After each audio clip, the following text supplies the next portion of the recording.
Student perspectives. Remember at the beginning I told you about that quiz? I actually quoted them from the little, I sure brought them, you could read them all. They're half sheets of paper, you know how they give you quiz things. Some of them didn't even have a piece of paper today to take a quiz. They asked me if they could use their cue cards. Cons, I don't have time to do my homework. So what do you think they just did? One of the things I probably didn't do as well is I didn't explain what flipped was. Like, your homework is to listen to my lecture. And your lecture is to get into this class and get active. So you really need to make that clear to students. I got that over and over and over because it's a shift for them. They don't understand any other way to do it. Like they go to math class or psych class or English class or computer class and they get homework. Well, this is a whole paradigm shift for them. So you really have to make clear what your expectations are. I procrastinate and sometimes forget to watch the videos. Guess I should have collected herb robes. Okay, I know what this is. Having people around for constructing activities is difficult. I like working by myself. How many people in occupational therapy? My response is work by themselves. You don't get to. Get used to it. Collaboration is a part of doing your daily work. Many people don't work in isolation. So that's my response to that one is, oh, I gotta work on that, okay? I'm slow at getting focused and I haven't been as productive on a flip as I could be. They're working through it. They're still trying. And actually I worked with a student intensely the third time we flipped. It adds more homework and it's hard to bring everything with me. It's not more homework. It's learning differently. I didn't add anything extra except these few 5-minute videos that they had to watch and the probes. The rest of it, the reading and everything was the same, and I allowed them time in class to work on a really big project. So it was a really good trade-off actually for them. But you can tell they didn't understand what flipping is, which goes back to, maybe I should read a little before I did it. You should read a little. I got it. I have some resources for you now. The pros. The student said, I tend to be more focused watching videos. One of them loved it. The students that struggle like them a lot.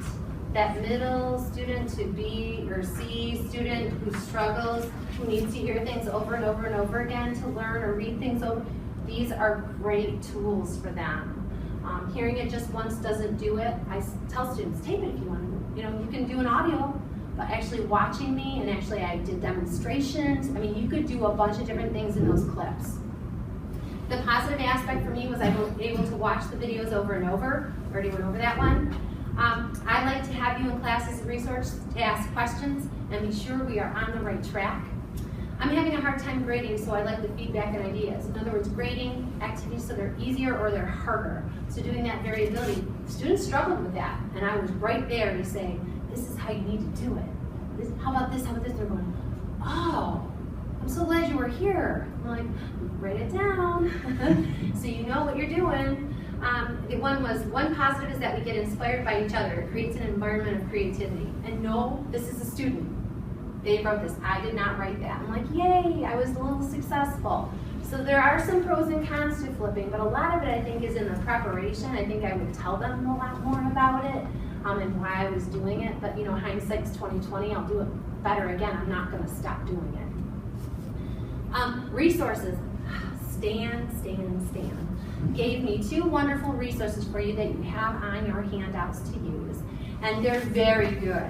Actually, on the top one, just so you know, you have to scroll all the way down, so you might want to scroll down on that one, and it goes into blended learning and all that kind of thing, and then I think in the middle is flipped, and then on the bottom is problem solving. You know, if you want to do TBL teams, team-based learning types of things like that is on the bottom. It's a good resource. I'd have that at your fingertips if you're doing any sort of course changes, even if it's not flipping. And then the Dingo, or D-I-G-G-O resource also is good. So just so you know, those are your flipping resources. And then we're going to be doing some brainstorming in a minute and having ideas, and we're going to tour the makerspace. Look at the nice picture. The lights are a little overbearing, but after you get through that, you're okay. If I can do it, you can do it. I just have never watched myself. And so I wanted to thank you for coming. I wanted to show you, first of all, my handouts. What I did with my handout, and when I told you I created things to go along with my lectures. I always do. I give my handout of some sort. This one was a little bit different than some of mine. You could do PowerPoint, you could do things like that. One of the students said, I'm so glad this handout was so easy to do, because what I did, they split the screen, they put me on top, that handout on the bottom, I had her show me. I said, how did you do it? She was just like this. She opened everything up and started typing as I was talking. And she loved doing it that way. She loved seeing, but she said, I can't just hear you, I want to see you.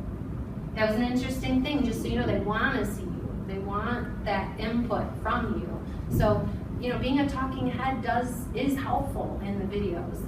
But one of the things is if you'll notice, I have a live link right here, but what you don't know is, for example, this one, they don't know it's there. And that actually goes to an eye diagram quiz. They had it in anatomy and physiology, and that was one of their learning probes. So just so you know, that's how I embedded stuff into my lectures. They don't know they're there. And I thought, oh, I'm playing around, and Corey goes, oh, this is genius. You gotta tell them about that. I'm like, I don't know if I'm a genius. But then here's ocular disorders. I love like clip art. So clip art works well, and you just make it into a hyperlink. Dave knows all this. He's not wowed at all in the back. But this is very helpful, because what I did was say in my clip, as this is coming up, there's eye health, and I said, oh, you have to look up retinopathy of prematurity and write it down. So they had to look through here, find retinopathy of prematurity, and they had to get the definition and write it down. That was another probe that I had.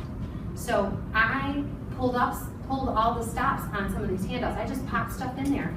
See the links? So as I was talking, they could clip on things, and it was actually demonstrating what it was. So you can do, and be it as elaborate or as simplistic as you can. The one thing I would do off the bat is make it so that they can type in your documents, because a lot of them are really typers, and they like to type and listen.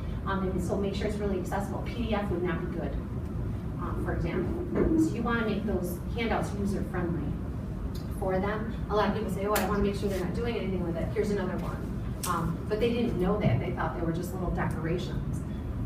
The other way that I did it, I'll show you one of my videos, the beginning. We're not watching the whole thing. Oh, it scared me.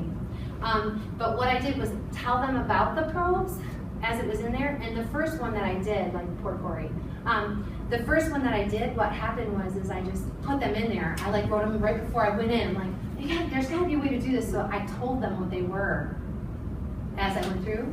And then, I shouldn't say this because we're being recorded, but then I forgot to write them down. And know what my probes were. So I actually collected one of the students, and I said, can I just borrow that? And I copied it off because I knew they would do it. So now I have the probes and what I asked. What a silly girl I am. So don't do some of the things I do. But what I did was discuss my learning probes, and gotta have a piece of paper. This is what I did. But this is kind of what they look like. This is an early version. They get more elaborate. I don't know if there's sound. Do I have sound anymore? No, I don't. I have tech people. But that's what it looks like. You can have, I have a PowerPoint behind me and what I did was have my handouts available for them, and then I was a talking head, and you can move yourself wherever you want to be on the screen. So it can be all customized. So I was this little thing in the corner. Another time I was doing something with my hands, because I was doing hand development.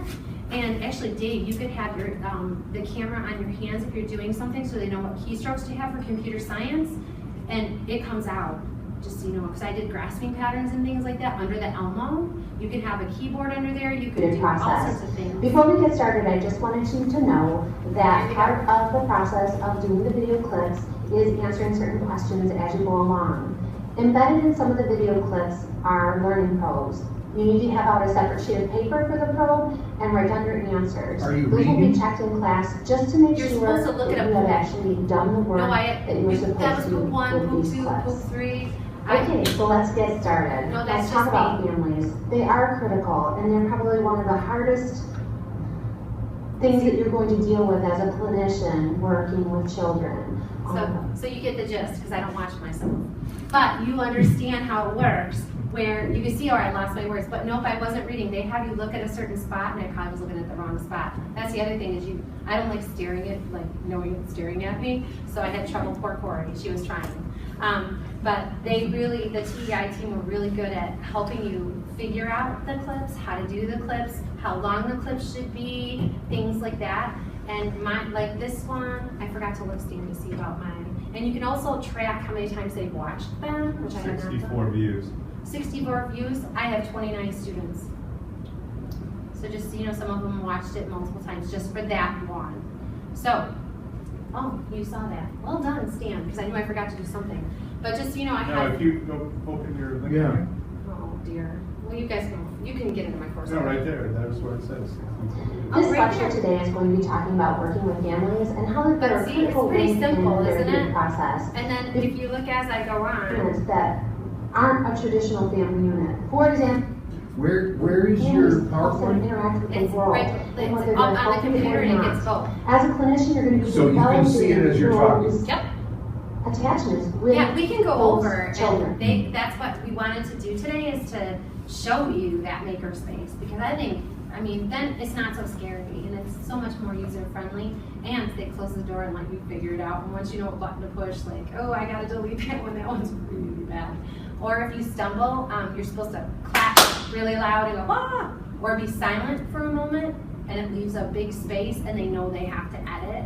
So I've been edited, and I mean, and there's still things. And then I had trouble with the technology because I was pulling up different things for some of my PowerPoints because I was getting a little elaborate, and it wouldn't come up, and I found I stuck my tongue out, and you know, you find all the mannerisms that you really shouldn't do because we were editing, and Stan did it in front of me. I'm like, oh, this is the worst experience ever. But it's good to know about your own mannerisms too as you're teaching. When you giggle, well, you'll find yours if you do this. But yeah, but that's how it works. But it's so helpful in creating that space that you really want to have. And I think we've lost doing lecture all the time. We wanted to do some brainstorming, but then we also wanted to do looking at the makerspace. So I don't know how you would like to proceed. Was this helpful? I don't know. You can shut